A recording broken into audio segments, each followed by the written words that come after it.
is that if I bring back the address bar, you can use fragment identifiers.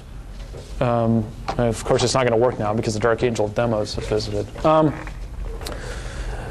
You can use fragment identifiers to bookmark a specific slide. Curse you. Maybe I have to have a 0. I forget. Nope, it's just not going to work. Well, it worked yesterday, so that's always the joy, isn't it? But that was also user contributed. I mean, there was quite a bit. I mean, I did quite a bit of work on this.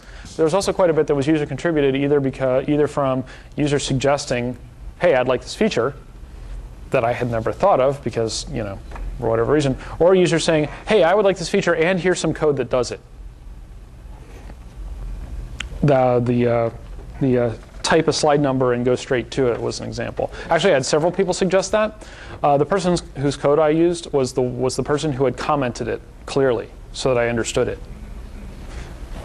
Because I wasn't about to just take somebody's JavaScript and drop it into my script without understanding it, because then more and more I would not understand what I was working on. Well, he provided me something that let me understand how it worked. And I was able to go from there.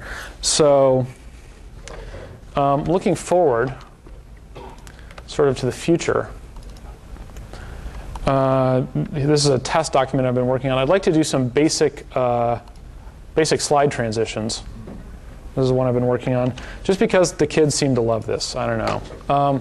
You can see I'm not quite there yet because this is great until it gets to the end and then it blanks. I had something wrong somewhere. I don't know. I threw these together while I was actually sitting in an airport, so I don't feel so bad. But yeah, the wipe at least works. And maybe iris effects. I don't know. It's just people ask for these things occasionally, and so the way I would probably set them up, the way I would invoke these is again through the class names.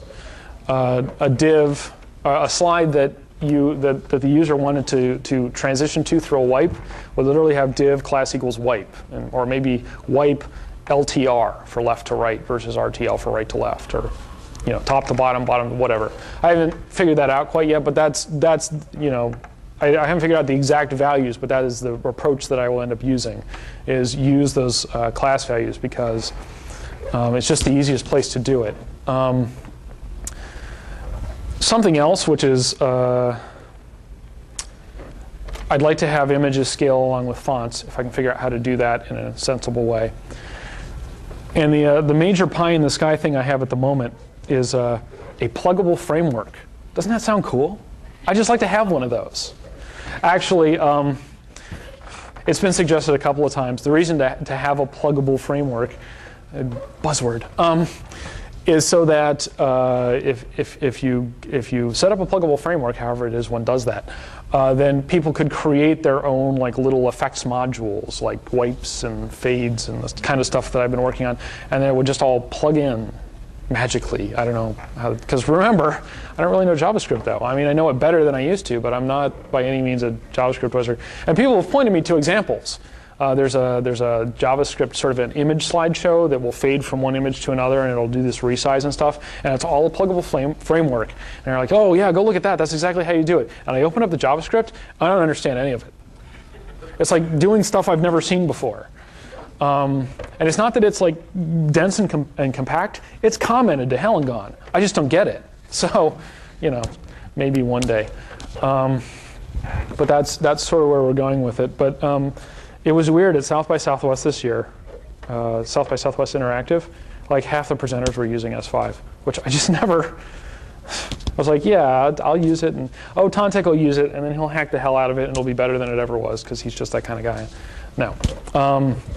I actually, it was Simpson Garfinkel who told me.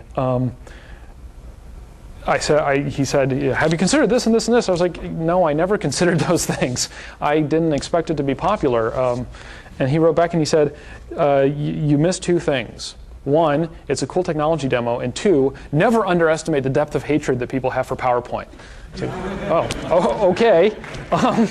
So I thought it was just me. I didn't know it was a thing and with the professors. And anyway, so that's sort of where we went and the kind of design decisions that happened.